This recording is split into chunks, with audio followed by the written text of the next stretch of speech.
Okay, Maybe we should just start. definitely. So I'm just going to introduce again myself for those who didn't hear. My name is Sofia, and I work with Mindy at the Cosmic Girls Foundation. I take care of marketing for them. As you can pick from my accent, I'm originally from Italy, but then I lived in many countries like Australia, Spain, the UK, and now I'm living in the United States. So for the past 6 years, I've been in Atlanta, Georgia, and loving it so far. And so, yeah, but now I would like to introduce you guys to the incredible, Dr. Mindy Howard, actually, I should say. She is the founder of Cosmic Girls Foundation, and she has an incredible story to share with us. Oh, thanks, Sophia. I like that title, The Incredible Mindy. I love Um, it. And you are. I think we should be calling each other the Incredible Whoever. That would make all of our days, wouldn't it? Yeah. Anyway, so many of you know, but some don't, that my lifelong dream has been to become an astronaut, and I've spent nearly my entire life working to close my own dream gap. Now through the Cosmic Girls Foundation. But I've expanded my mission, not just for myself, which is to bring space a little bit closer to Earth by empowering girls from every background in order to dream big and reach for the stars. And I think with a career spanning about 35 countries as an engineer, trainer, and sustainability leader, I've dedicated myself to upskilling the next female space generation through STEM and space education and training. And kind of as a CEO of also inner space training, the first and only mental preparedness program for commercial astronauts. Yeah, I've been using my training background to helping people kind of stay calm and focused for their space flights, but also that's going to be very relevant for our mission on Cosmic Girls, which I'll talk a bit about later on. And so I'd like to actually make the session about you. So let's change the focus. And I'd like to tell you what we're doing in the next hour or so, which is having this interactive session as we explore what the dream gap is and how it applies to all of us, and how we can hear from you in terms of what you've experienced and what we can all do to close the dream gap. So I think I'd like to start off. It's with a story which is very much kind of close to home. What's happened to myself when I think about the dream gap, and a story that comes up in my mind. Always not the greatest story, but I think still it's very much alive for me today. So I had just turned 24, and I decided to do my PhD in the Netherlands, in a foreign country. It was the first day of class, and I had a meeting with other PhD students and professors. I was the only woman in the room. The professor asked us all a very simple question, and he said, "Can I just ask everybody what your dream is?"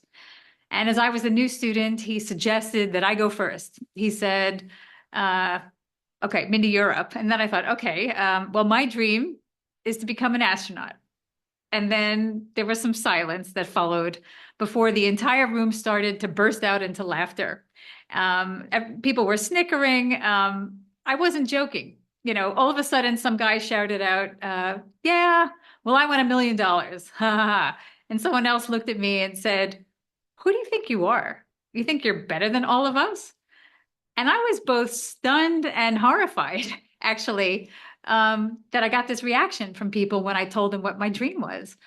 And I had a yearning to be bigger than I was, to explore the universe and to test my limits. But I couldn't help but wonder if a man had said the same thing and admitted to what his big dream was, would he have gotten the same reaction from the group as I did?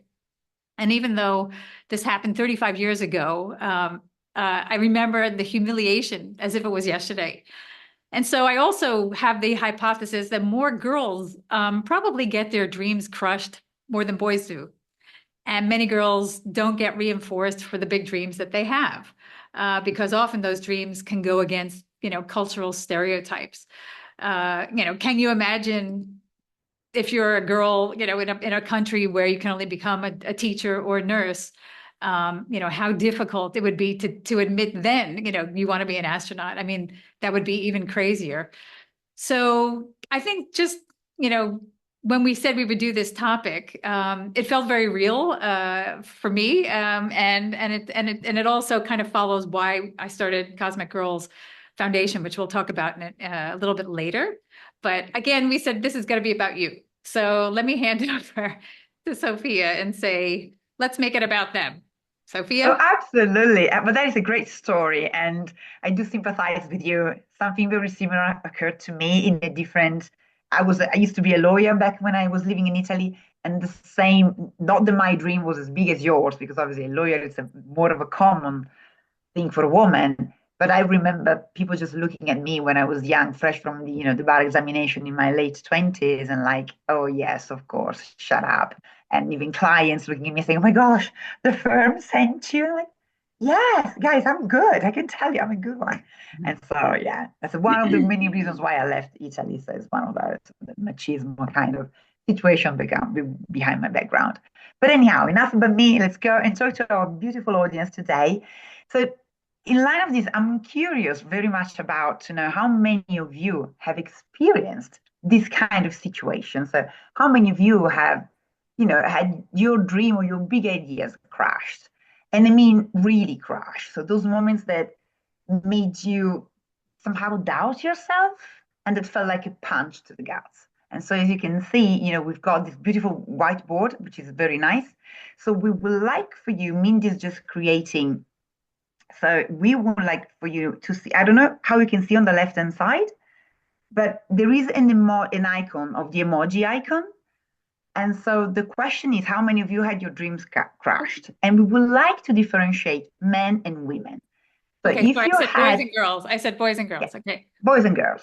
Men So and if you women, had boys your and girls. dream, So whatever you identify with, take your little emoji and yeah. and So if you think that you had your dream crashed, and if you say yes, just under the emoji one, there is the green check, so if you can use that one, or otherwise the red cross that means you never had your dream or big ideas crashed. And then we're gonna see how many of you say yes and how many of you say no. And I'm gonna do this again as well. yeah, it's kind of weird. Sometimes you're clicking on it and it's not exactly working.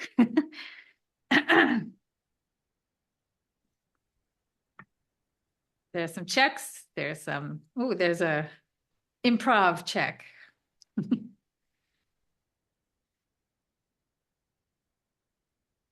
Looks like a nose, but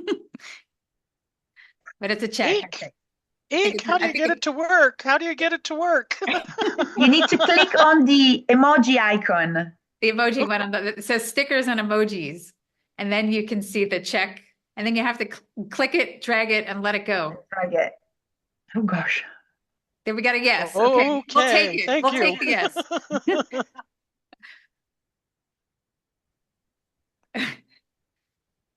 All right, we're getting there. I know there's more people in the room. We only seem to have like 8 or 9 answers. It's funny. I'm glad I'm not the only person that had some difficulties initially. Yeah, it looks like an overwhelming yes. I think it's a yes. I think it's a lot of yeses for the girls. One no. For the boys, I think that's 2 yeses. I believe so too. Yeah. All right. What I've found when you click on the emoji and it pulls it out to the side, you can grab the check mark, but it covers over the boys section.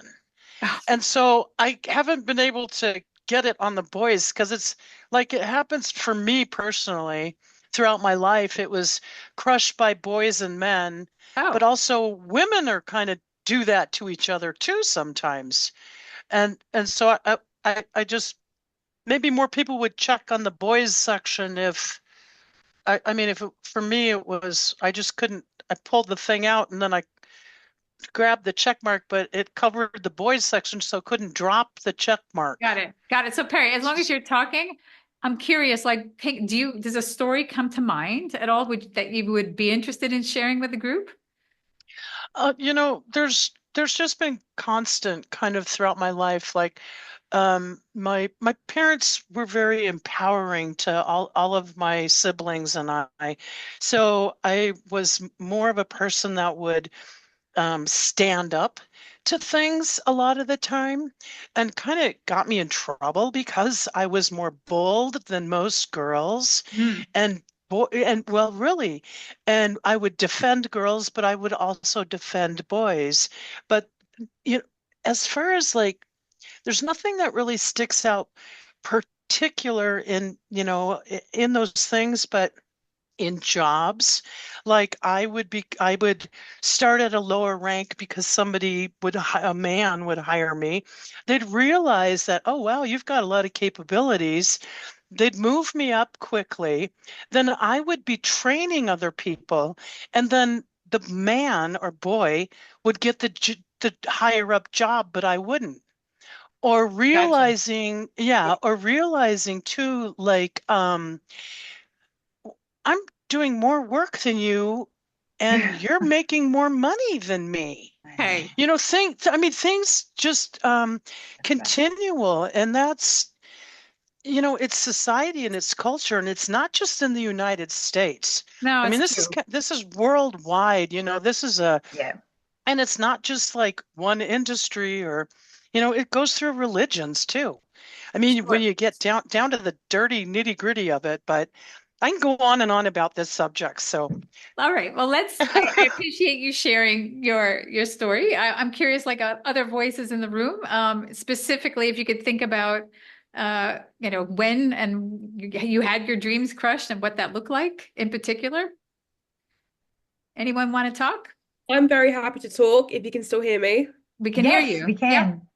You'll have to excuse me, I'm a bit ill today. But I'll trudge through. I wouldn't, so I'm very lucky. I was raised by a single mother who was very much an advocate for women in STEM, and which pursued me to pursue a PhD, which is what I'm doing right now.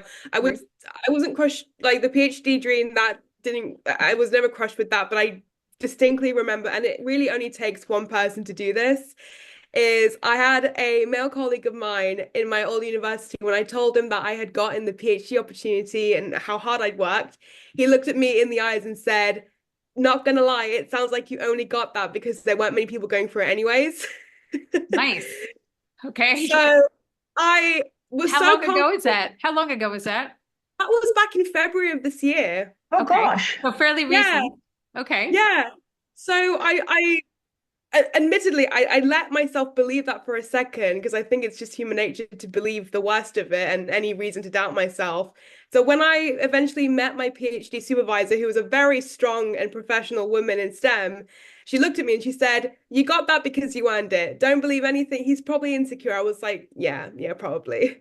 But it's as I said, it only takes one person to do that, to like give you that bit of insecurity, and that was what it was like for me. It wasn't very nice, but luckily for that one guy who made that comment, I had like five other people supporting me, so And that makes yeah. a huge difference. Yeah. Good. Good Absolutely. example. 100%. Yeah, no. And like, does anybody remember, just before we close this for a second and go into really going into what is the dream gap? I'm just wondering, people as a child, does anyone remember anything from childhood? Okay. Yeah, because as you said, Tahani, I can imagine that, when you are a child and you hear this, like you said, you had five other examples of people who were lifting you up as somebody wasn't. But when you're a child and it's the first time you hear something, it could be the last time you hear something and decide to do something different. And Well, that's I would kind of, yeah, Yeah, sorry, no, sorry to interrupt. I definitely had those when I was a child as well, especially from the older boys in my class who were better at science than I was. And one of them would say to me, "Oh, it's because you're a woman, that's why." We were like 10 years old at this point, but it makes an impact, sure. 100%. Oh, for sure. Yeah. Well, thank you for that. Thank you. Sophia, you were, Yes, so Mindy mentioned the dream gap, which is something that we're very passionate about at the Cosmic Girls Foundation. And so, I mean, this is not just a term, it's a profound social challenge that we are all are aware probably, and that starts incredibly early in a girl's age. So the dream gap is I would say, heartbreaking, because it is heartbreaking, space between a young girl's extraordinary, limitless imagination and her actual potential. And here's the devastating truth, I believe. This gap isn't created because girls are less capable. Of course not. It's created by the society we live in.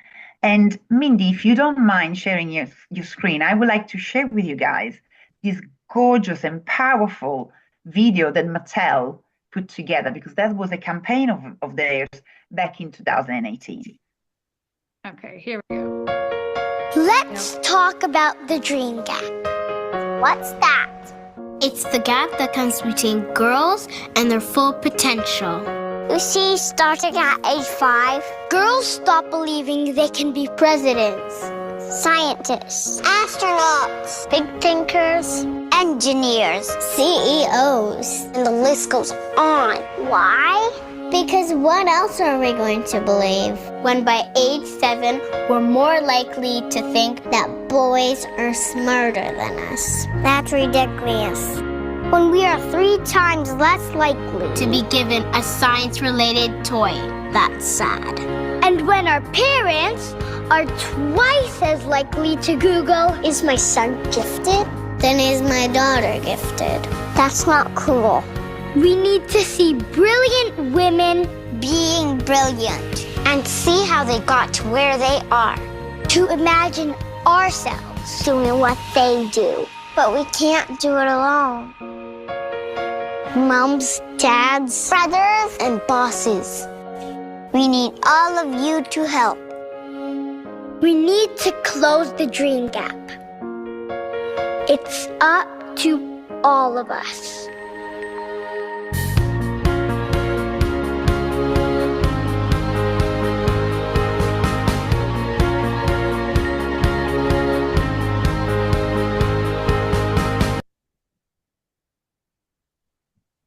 That's so powerful. Thank you, Mindy. So, Yeah. I mean, for me, I don't know, it's so sad. Imagine a 5-year-old girl, her dreams are massive, and she might want to be an astronaut, a president, a scientist, but then something begins to happen, and it's not her fault. Those subtle messages start coming from everywhere, from toys, like that girl said, media, comments, adults, parents, teachers.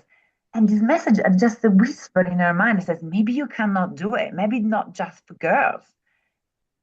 And so I really like this Mattel research. And this, for me, it's crystal clear.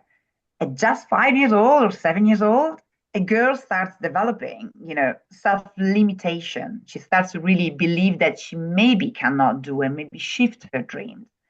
And so they begin to think they're not as smart, they're maybe not capable as boys. And so they start questioning whether it's their gender that can truly achieve anything remarkable. And Mindy, and now it's coming to my mind, you last week when we were talking, you mentioned an incredible research, an incredible example of there was a kindergarten experiment. Right. And would you mind sharing it with us? Because that is perfect right now. I don't know. Story. I'm trying to remember, and I probably should have looked it up, but I'm sure we can Google it in the end, where there was a number of different kindergartens that they went in and they sort of gave a task of, putting some paper house together with a stapler. And, there were just probably as many girls asking for help to the teacher as the little boys. And when the little girls asked for help, the teacher was like, oh, sure, let me do that. And she would help the girl and actually sort of do it for her. And when the little boys were asking, they saw that the teacher would say, now, look, this is how you do it. They would put their hand on the stapler and, on top of the boy's hand and actually sort of say, you do it now. And I think, if it happens when, and with all best intentions, teachers they weren't even aware that they were, actually doing it for the girls and telling the boys, no, you got to learn how to do it and empower. They didn't say empower yourself, but they, figure it out yourself. I think it's like a muscle that if people are doing this, to be nice, to be helpful to the girls, this doesn't grow somebody's muscles in terms of giving them confidence of learning how to figure stuff out and go through and do it yourself. And so even with the best intentions, and teachers who even kind of know this, they were sort of surprised to see that this was actually happening, you know, to learn, you know, to people who are in the teaching business. So I thought, you know, we're not even aware of these things that we do. That's crazy. I love when you say it's like a muscle. That's really, because yes, you're right. Sometimes, and I believe that sometimes even maybe teachers or parents, they are unaware that they're doing this, but it is systematic. Like, I don't know if they're conscious or unconscious bias, but boy, they really water down dreams before they can even start, even have a chance to bloom. So, but you also worked in I would like for you to give us also an example of what it is in the astronaut pipeline.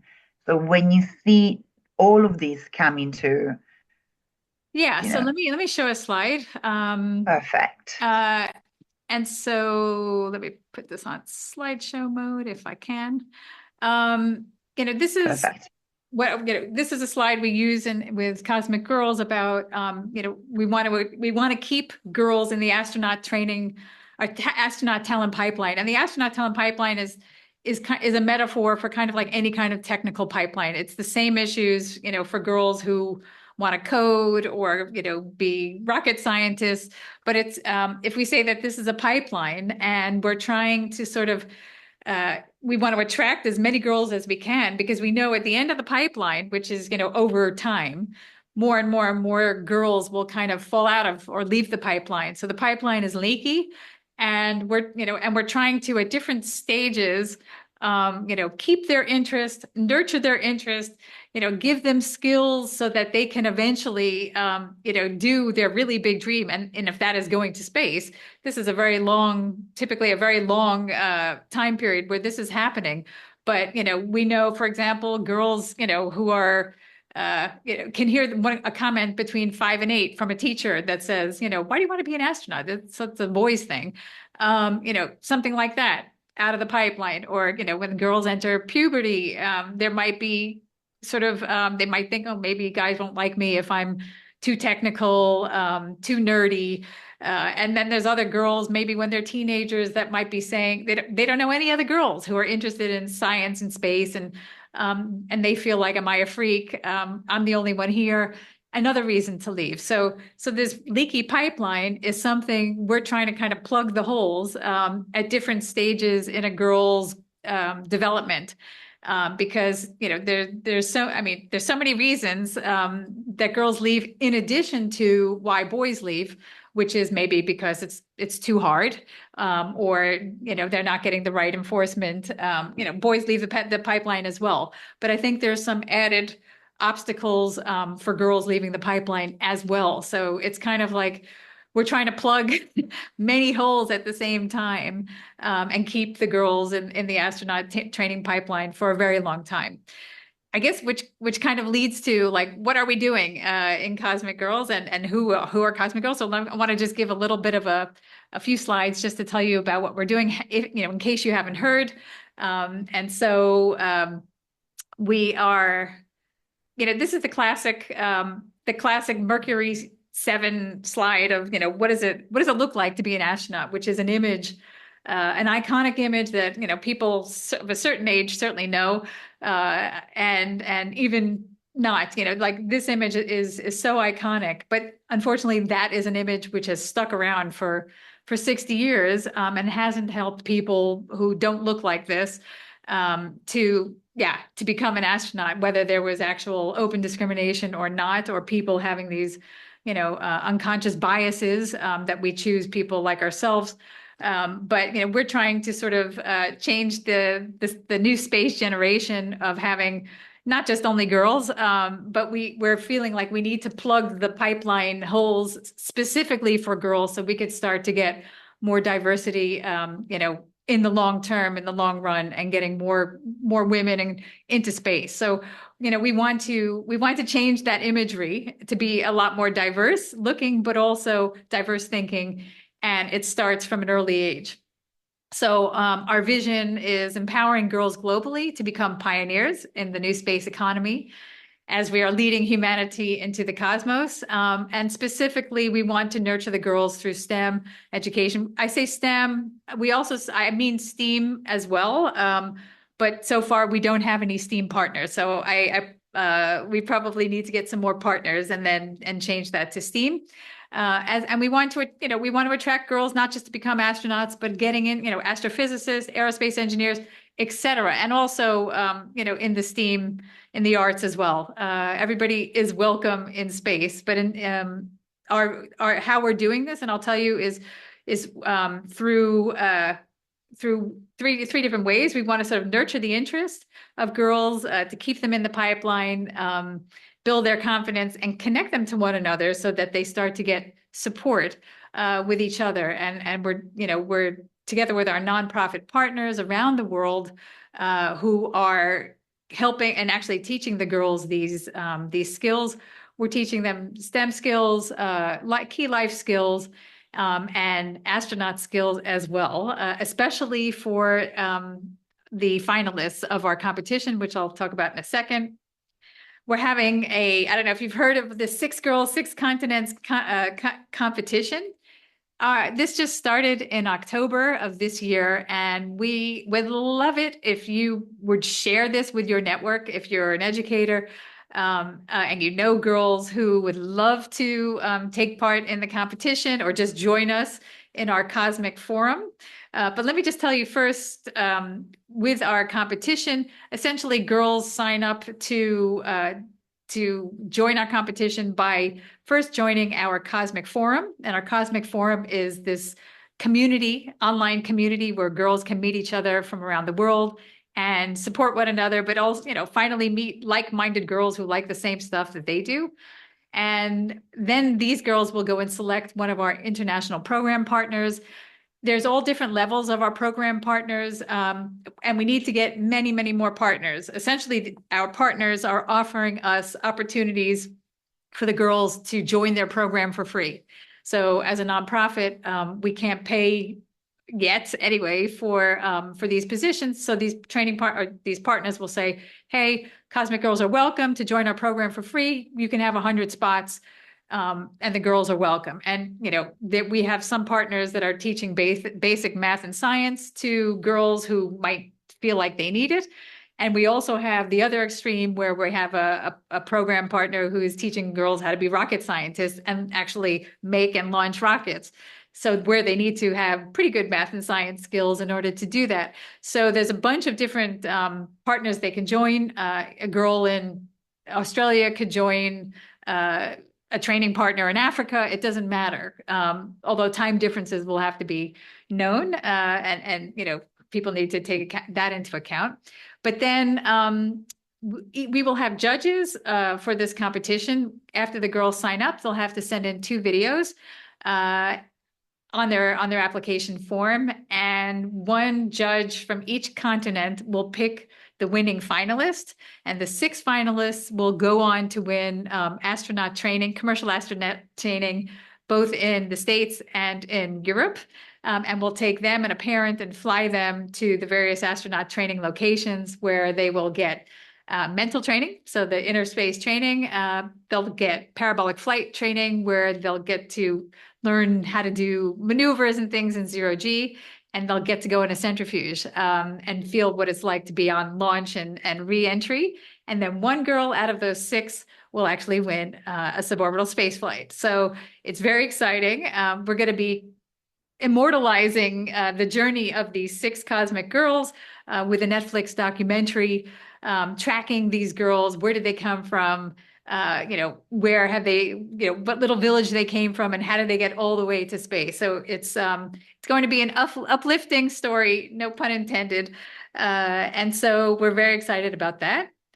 And just wanted to say, let's today empower girls to dream big and keep the dream alive. And that's what this whole Dream Gap session is about. So I just wanted to, to say, like, if anybody else has questions about Cosmic Girls, please sort of write to me on our website, and I'm very happy to answer questions. And if you are a program partner who would like to join us, I say yes, please, because we need many, many, many more partners, and as well as girls. So please sort of let others know. But back to the Dream Gap, because that's exactly what we're doing today.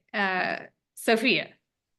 Yes, and something that I'm very passionate, and I'm just gonna talk a little bit more about Cosmic Girls. I love that. I don't know if you can see in the logo behind me or behind Mindy. It's dream, step one, but also we have dare and do. That's what we are here for.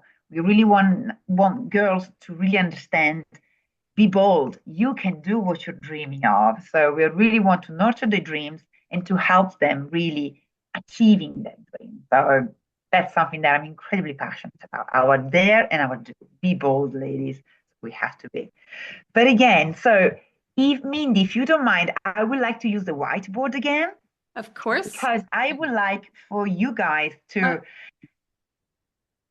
I did something wrong here. Hang on. I did it again. Wait, one more time. Now I did it. Okay.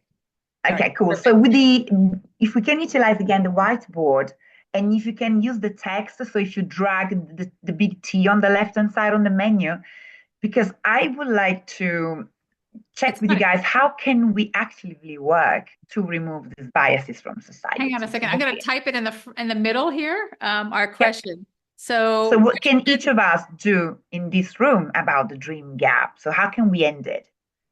And so my question to you is to look at the whiteboard and to really think, maybe there is something in education, in parenting, in media, something that you can do. So what would you do right now to help, closing the dream gap? So I would like for you to write your ideas in the whiteboard and just don't overthink. Just share what comes to your mind, because every single idea, I believe, it matters.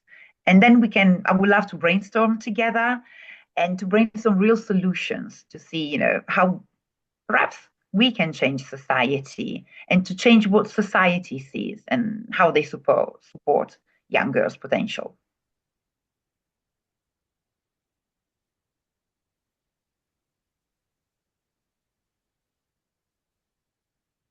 Getting a lot of good ideas here.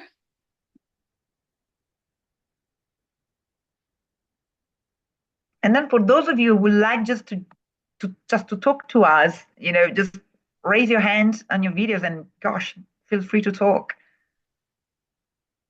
Yeah, so while some people are just writing, I think where we'd like to go is, so you don't have to speak if you don't want to, but I think, putting a comment and then sort of raising your hand. I see a hand raised by Logan. And to say, then we know you want to say something about this. So Logan, can we call on you now to which comment did you make? And yeah, so my comment was share stories of women that have contributed to an advanced human spaceflight and space exploration. Okay. I've actually put this into practice. So I'm the father of 3 daughters, all adopted from China, and for whom they have all experienced both racial and gender bias and prejudice. But I'm also pleased to know that as successful young women, professionals, they've been supported by both men and women to help advance their careers. There are exceptions to that, obviously. And we still have to evolve as a species. We have a ways to go. One of the things I focus on as a white male and still what I think is a much still gender biased society. One of the things that I've been able to do is to focus on the contribution of women in the space program and to share those stories. And one of my favorite stories that I share is the story of Valentina Tereshkova. So, and actually, the more classrooms and the more girls that I've addressed, I am shocked that young girls actually know her. They know her story, but many more do not. So Valentina Tereshkova was actually the first. She was a skydiver. She was a parachutist. She was selected. She was the first woman to fly in space. She also happens to have the distinction as the first woman to wear a mission patch in space. So, and so it's one of my test questions when I do professional development and also in informal education in classrooms is tell that story about Valentina. But that leads on to more, sharing about Sally Ride and about the first, the selection of the first 6 women. And, in 1978 as part of the astronaut candidate class of 35.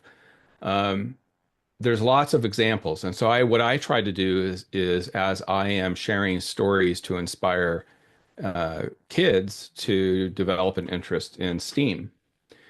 I share these at the same time. I share these stories specifically about stories about women in the space program, the contribution both from science, technology, engineering, and mathematics, but also tell stories of women who have flown in space, and not just flying in space, but actually what was their contribution? What did they do when they were in space? Right. To inspire, to essentially to say you can do this too. And just very quickly, Apollo 13 astronaut Fred Hayes and I actually do a STEAM education program. Mm-hmm. And this past week we did one, and a fourth grader, a girl, had developed a question to ask Fred. And her question was, do you think I should be an astronaut? And what I loved about Fred's response to that question is, I can't answer that question for you. That is for you to discover, but don't have anyone deter you from exploring the realities of what you want from your life. You have to find your passion. And once you find your passion, continue to pursue it. And don't be discouraged by what you see, but what you hear, but stay focused on what it is that you love doing, and have that be your mission, is to find what you love to do and just focus on doing that. Right. I had no idea that was going to be his response. Fred's a very genuine and real human being, but I actually thought it was profound that this girl, that was her question to ask Fred. Of all the questions she could come up with, should I become an astronaut? That's beautiful. It's beautiful, but I'm also sort of aware, like there are places in the world where, for example, society is and their culture is not helping with these things. Right. I mean, if I think about the Mercury, it was Tahani was talking about the Mercury 13 group. That's sort of like, and this was a US culture thing at the time, wasn't ready for it. And, Right. They had the dream, they did everything. They were more qualified than the boys. It's just the Mercury 13, right? The Mercury 13. Yeah. Right? And then you think they didn't stop dreaming, but at the same time, so there's the connection with dreaming, but then there has to be, sometimes it has to be more than that, obviously. Yeah, it is. And so I want to get to some of the questions, because I see some other ones, which are stand up and speak up when you see injustice. Yeah, I was reading that as well. I don't know if that person that made that comment wants to talk a little bit about what they think about with that. That was me. Okay. Yeah. And, one of the things that you just said, and this falls right in with that first comment that I made, stand up and speak up against injustice. I think about the women and girls in Afghanistan, right, and the Middle East situation currently, and how with the Taliban coming back in, and with the things that are happening there, and how the rights of the women and the girls have been systematically controlled and now diminishing even further. The last thing that I have found out about that situation is that they're not now even allowing women to hear each other's voices. Yeah. Which is, I almost get to the point with that where these women are with these men that are diminishing their, and I almost feel like, should you not just stab them in the heart when they're sleeping? I mean, and that sounds horrible, yet at the same time, it's like, the ones that are in control are, the way to intimidate people and to force them back is to inflict trauma and fear on them. And I specialize in criminology, and in particular cybercrime and terrorism. And when you hurt people physically, mentally, emotionally, you then control them or can control them. And I see that consistently with women and girls, and that's worldwide, but that particular instance right now, right in front of us, is the women and girls in Afghanistan and some of the women in like Iran and Iraq and that whole area that are standing up. They're stoned to death. They're beaten. They disappear. I mean, I'm just like, it's awful, but I don't know if we can fix that here in this session. No, but you're absolutely right though. But we have to talk about like what can we do in our neck of the woods, wherever we are. We're not there. It's a really extreme example, and yet it's still happening, and it hurts every time we see something like this. But I think the more subtle versions are still happening, in the US, for example, and in other places in Western countries as well. For a female to become president. Okay, that's a good one, but that didn't happen this past time. I'm just trying to, let's see, the all girls. I like the inclusive language. I do. I like that one too. The humankind instead of mankind. And we talk also about like the crude missions instead of manned missions. I think I'm going to be bringing that up in a number of circles where I operate, because every time I hear the mankind stuff, I think that. But in terms of the dream, keeping the dream, I want to focus on like also like how do we keep that dream going, even though some person might be discouraged. And I think the role models are good. The role models are good if they're visible in that area. Like in Afghanistan, I don't think they're seeing a lot of role models, and so it becomes difficult there. For example, for that one, but there, it could be just in Afghanistan to keep learning and to keep moving forward, even if it's a small step compared to maybe what other girls in other places can do. But where we are, I think. Sofia, any of these strike you? I just want to also, is anybody else raising their hand to talk about their idea? Because I think like making sure that girls have opportunities to experience STEM and related things, sometimes it is just a question of, dipping their toe in the water and seeing, and showing them what a positive experience, it is. And to say, hey, look, it's not so difficult.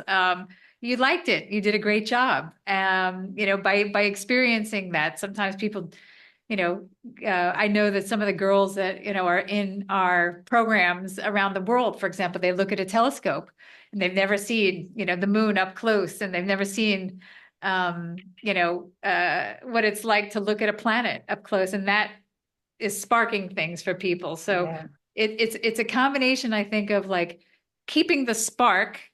And yet, or having a spark and then keeping that spark and nurturing, where does it go?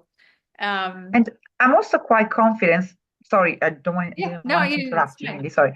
Yeah. I'm really confident, and I hope that new generations of parents, so I believe like millennials, and then eventually in 10 years when Gen Z will become parents, they're way more empowered than what I used to be. Like, I'm young. I was young in the 90s. So for me, was even as a woman, the examples out there, they were there, but they were not as much as they were. And we women, we were not as strong as I can see those younger, I can see my niece. I'm like, I wish I was you. Like even the body positivity that girls have those days compared to what I experienced back in the days. And I really hope that mothers and fathers, because the role for a father in a girl's, it's paramount. So I really hope that they will help nurturing this. So, because I'm sure that it starts in the house. I remember I love my dad, but he's a very traditional man. And when I was talking about things, he was like, what you talking about? What you talking about? Just study law. Just go to law school. And that's what I did. I followed, what my dad told me to do. And then I hated it. But I've got a lot of hope in new parents, in younger parents, because they don't accept something that I, the 40-something years old woman, I somehow accept it for my life. So I'm also guilty of I haven't been able to stand up for myself. So I can say, I love what Perry was saying, stand up and speak when you see the injustice. I wasn't strong enough to do that.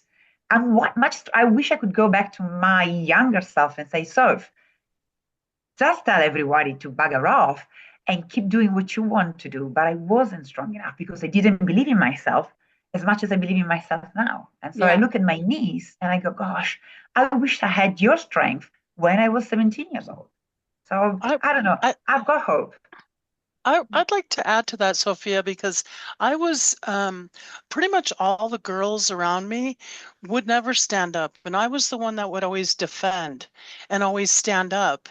And I'm a Gen Xer, and so I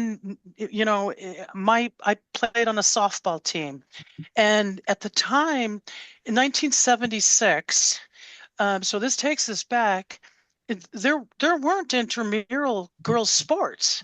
And with so when my softball team came out as, hey, we're a girls softball team, there were very few other girls softball teams to play. So we played boys teams. Wow. Sometimes. Such a rock, Perry. Well, I don't know, but at the same time, the next generation, a lot of with the baby boomers and the things that they accomplished with the Equal Rights Amendment, even though we haven't ratified that, which is ridiculous. But anyway, with the civil rights and all of the rights things that the boomers really fought for, which gave my generation much more power to be able to do these things. I mean, I have a friend who's older than I am. She couldn't get her own credit card. Yeah. She couldn't get a bank loan or even a bank account. Yeah. And she was earning more money than her husband at the time, and I'm like, what? What do you mean? So I think too, and Arwen had in this chat kind of alluded to this, is not talking about what the achievements, but not that they're just women, but in that too, we need to remember that history, because I think a lot of the younger generations don't realize that all these things that you take for granted were hard fought for. And now they're starting to be taken away. And these girls and women don't realize that. So we really need to also focus on telling them the truth from the past. I have another That's a very friend. Good point. Right. Women couldn't even wear pants to work. Pants, okay. We all wear pants. I don't know anybody who wears dresses all the time. They would have to go to their bosses and ask if they could wear pants. And like Charlie's Angels, when that first came out, those girls were wearing pants. And that's right around the same time for women in the real workforce. Yes, exactly, Mindy. So I think we need to bring that history forward to to the people. And this is how we're going to get a woman elected, is by saying enough, so I can go on and on about this, but no, thank you, Perry. I totally agree. Good examples. I see Rochelle's got her hands up. Rochelle, could you please tell us Hi. Good. So I'm a STEAM TOSA, which is we're in between an admin and a teacher. So what I do is I do try to bring these STEM activities and things like that to our schools. Mm-hmm. And I think another one of our issues is that we have teachers who are not teaching science, even though science is required. Really? Yeah. And so because reading and math is so much a focus. And so that's becoming another problem. And that's another reason why I think there's such a big gap, is because, and I always say, I my letters are STEAM, but I would include social studies in there as well. And I don't want to add any letters to my to my STEAM because I have so much to do as it is. Right.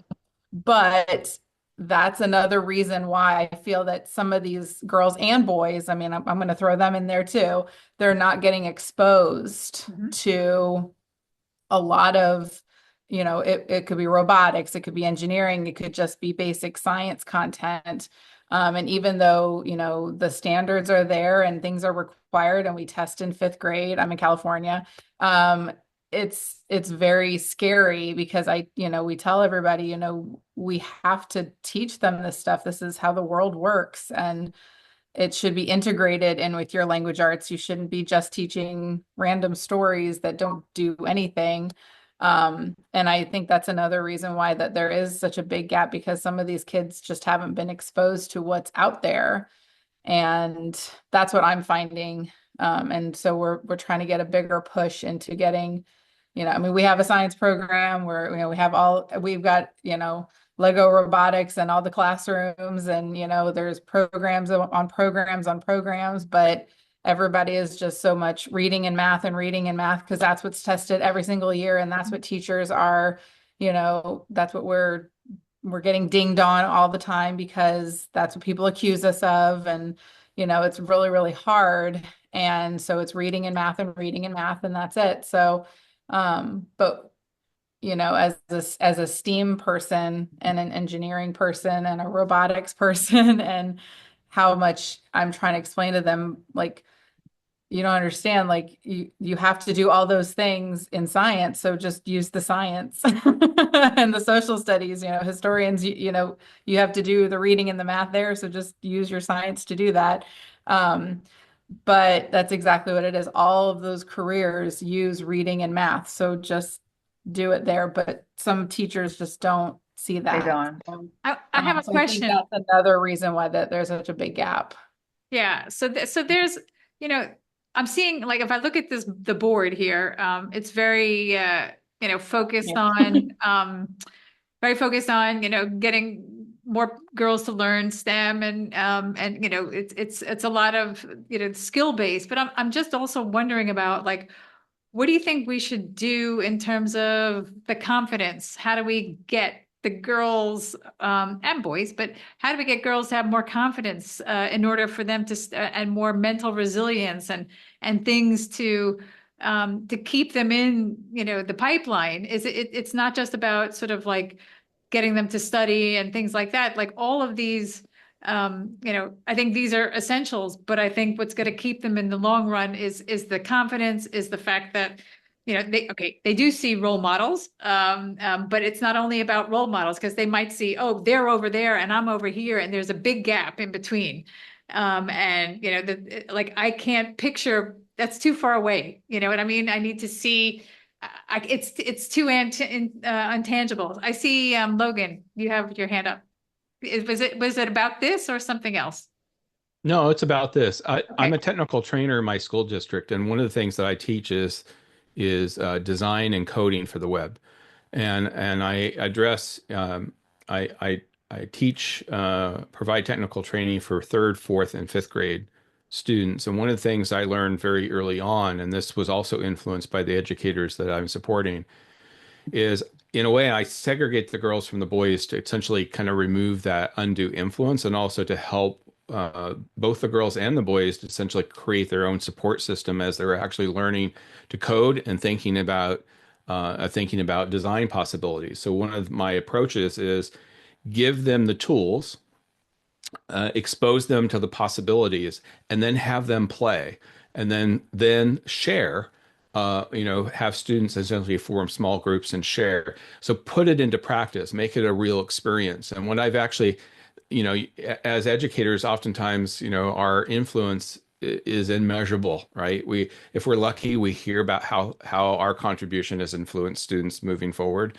I've had the good privilege of having a couple of examples of both a boy and a girl. So there's only 2 examples of which they're participating actively in an activity and being free to use their creativity and imagination and play with, the extremes of what coding can do, and leveraging leveraging the possibilities of the fact that they like to write, they like art, they like problem solving, they like music, and tying those things that they already recognize in themselves that they can actually leverage as a contribution that could lead to a career or degrees in STEAM. And so, all I can say is, it's taken a while to kind of get to where I'm at right now, but I'm starting to see the impact of that, and it essentially is making it real, creating personal experiences that help and also minimizing the undue influences of other gender groups or even racial groups. So, yeah. Got it. So, I mean, and then that's like building that muscle, and you're doing Right. it by experience. You got another notch on your belt, and you're like, hey, I Yeah. did it, and I can do it. And then I guess people around you also can positively reinforce that as well. Like, hey, I can do that. Yeah. The disparity really was between the third, fourth, and fifth grade students. The disparity was that the third graders really didn't have well-developed keyboarding skills, but the fifth graders did, and some of the fourth graders did. And what I found was that without even no coaching, they started to form their own little support group where some kids were having difficulty with things and they were trying to problem solve why their code wasn't working, and so everybody started leaning in. It's like but it was kind of like I said, I kind of segregated the genders just to kind of help free up, to kind of help remove and minimize the gender bias, any kind of gender bias, even at those ages. So, like it. Thank you very much. Yeah. Other comments or any hands up? What about, I'm just a question about what do you think of the idea of, sports in building that confidence? Is it that you say it's two different skills? One's like hand-eye coordination and the other one is, or sports playing with boys in sports. Does that make you stronger as a girl? Any ideas about that? I have my own ideas, but I want to hear what the group says. I don't know. Nobody is commenting there, but I often feel that growing up as a tomboy, having an early exposure to playing sports with boys, I could I never felt intimidated. And that's because I was on the playing field, I guess, from a young age, and then going into engineering school, and then into let's say corporate life. I felt like there wasn't such a gap. I mean, it's interesting because you're talking about fund all girls schools. I think, from an academic point of view, you really, girls do better when they're by themselves. I've heard that research in their own schools. And certainly academically and building confidence. And then they get into the university, and then it's like, there's sometimes can be some issues because they haven't been on the playing field with boys. And I think it's, all of a sudden joining other people in the university and working in teams when you haven't worked with boys and been on sports fields with boys. It's like, what is this different creature? We don't, we come from a different culture where we don't interrupt each other. And now I'm being interrupted and I don't know what to do. And that's the boys' culture. And there's no right or wrong. There's just two different types of cultures. And and it becomes difficult if you haven't learned to speak the language of one another. I think, as you're, so I think it's interesting about the all girls schools, the idea behind that. And I think it does help probably build some confidence. But the person who wrote that, I'm curious, do you want to say something about that? I don't know if the person's still here. But anyway. Yeah, because we're also running out. We've got still a minute left. Yeah. So just before we conclude, because I don't know if they're going to just suddenly close the breakout rooms. They might. So I just want to say thank you to everybody. And I'm just putting in the chat all of our, social media links and our website. And seriously, guys, if you want to get involved, with us, with Cosmic Girls Foundation. That's where you can find us, email us. It will be lovely, really, to see you again. Join our team. Do something fun together, exactly. Join our team. Yeah. And if you also know any people, donors that would like to help us and make things happen, and please send them our way. We'd be very happy to talk to them because we obviously need finances to go and make it all happen, including the space flight. But we also want girls to join us. So if you are, if you're a teacher or if you're in a network and can tell the girls about us, ages 14 to 19, please have them visit our website. We would, we really appreciate it. And I just want to say also, I'd like to thank you all for joining us and participating together and having really some good open conversation about this difficult topic. Sophia, you want to wrap it up? Oh, sorry, Logan, I believe we've got a minute left. Okay, hit it. So Mindy, I am happy to become a partner and sponsor your program by providing donating mission patches and resources and activities to your program. So if that's of interest to you, we will get in touch with you. Thank you very much, Logan. Appreciate it. Thank you, Logan. That's amazing. I'm going to also jump in on that. I'm an ambassador for the National Space Society. And so I will bring this entire program to them. I don't know what will happen with any of it, but I will bring it to their executive committee and board of directors. Wonderful. Fantastic. Wow. Thank you. Yep. Fantastic. And I might reach out to some of you guys on LinkedIn. So if you see if my you wouldn't invitation, mind, maybe just putting really quickly your email details, if you would like to be on any kind of mailing list, into the chat before it closes in the next 20 seconds or whatever it is, please do that. We would love to get it because we don't know who you are and where to reach you. So this is the only way. Last chance. Throw it in there and then we'll copy it. Thank you so much, everyone.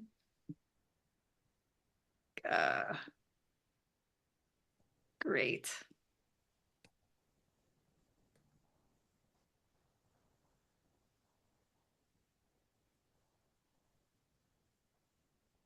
thank you, guys.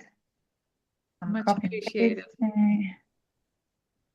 All right. I guess they didn't kick us out, but I think we probably have to close the room or not. Oh, wait, we got another one. There's Tahani's LinkedIn. Beautiful. Clicking on you right now. As soon as my thing loads up. But anyway, thanks guys. Appreciate it. And I hope you enjoy the rest of today and whatever sessions are going to be coming up right now. So thanks again. And talk to you soon. Thank you so much. You're doing great work. Thank you. Thank you. All right. Thank you. Bye. Bye-bye.